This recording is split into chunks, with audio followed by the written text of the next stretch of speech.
આગળ વાત કરીએ તો બનાસકાંઠાના ગેનાજી ગોળિયા ગામમાં ડેપ્યુટી સરપંચ સામે મહિલાઓએ પોલીસ ફરિયાદ નોંધાવી છે। ડેપ્યુટી સરપંચ મહેશ માળી સામે મહિલાએ વિભત્સ માંગણી કર્યાનો આક્ષેપ કર્યો હતો। મહિલા અને સરપંચનો વિડીયો સોશિયલ મીડિયામાં વાયરલ થયો હતો।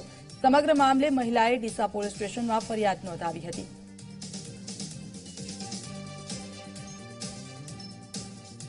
બનાસકાંઠામાં મહિલાએ મહેશ માળી વિરુદ્ધ ફરિયાદ નોંધાવી છે। ડેપ્યુટી સરપંચનો મહિલા સાથેનો ફોટો સોશિયલ મીડિયામાં વાયરલ। મહિલાએ મહેશ માળીના વિરુદ્ધ ફરિયાદ નોંધાવી છે।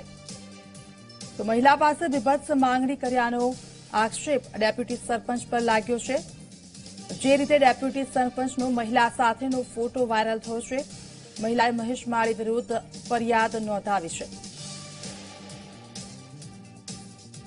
તો સાથે ડેપ્યુટી સરપંચ મહેશ માળી સામે મહિલાએ વિભત્સ માંગણી કર્યાનો પણ આક્ષેપ કર્યો છે અને જે રીતનો ફોટો સોશિયલ મીડિયા પર વાયરલ થયો છે, સમગ્ર મામલે મહિલાએ ડીસા પોલીસ સ્ટેશનમાં ફરિયાદ નોંધાવી છે। વધુ વિગતે વાત કરવા સંવાદદાતા અલ્કેશ રાવ આપણી સાથે ફોનલાઈન પર જોડાઈ ગયા છે। અલ્કેશ, આ સમગ્ર મામલો શું હતો? કારણ કે એક બાજુ મહિલાનો જે ફોટો છે જે સરપંચ સાથે જોવા મળી રહ્યો છે, ડેપ્યુટી સરપંચ સાથે, અને બીજી તરફ મહિલાએ તેમના વિરુદ્ધ વિભત્સ માંગણીની ફરિયાદ કરી છે।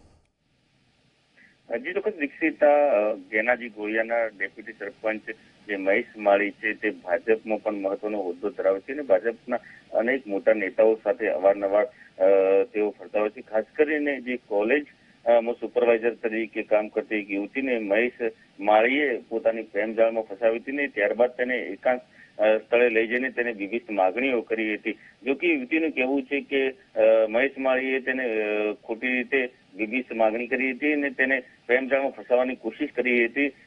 ત્યારબાદ તેને અવારનવાર બ્લેકમેલ કરવાની કોશિશ કરી હતી, જેના કારણે યુવતી તેનાથી દૂર રહેવાની કોશિશ કરતી હતી, પરંતુ ક્યાંક ને ક્યાંક જે મહેશ માળી હતો તે પોતાની ભારે વગની વાત કરીને તેને ધમકાવતો હતો। આખરે જે મહેશ માળી હતો તેને યુવતીના વિવિધ ફોટા હતા તેને વાયરલ કરી દીધા હતા, જેના કારણે યુવતીએ બદનામ થતા મહેશ માળી વિરુદ્ધ ડીસા પોલીસ મથકે ફરિયાદ નોંધાવી છે અને ડીસા પોલીસ આ સમગ્ર મામલે તપાસ હાથ કરી રહી છે। જી દીક્ષિતા, બિલકુલ આભાર અલ્કેશ સમગ્ર વિગત બદલ।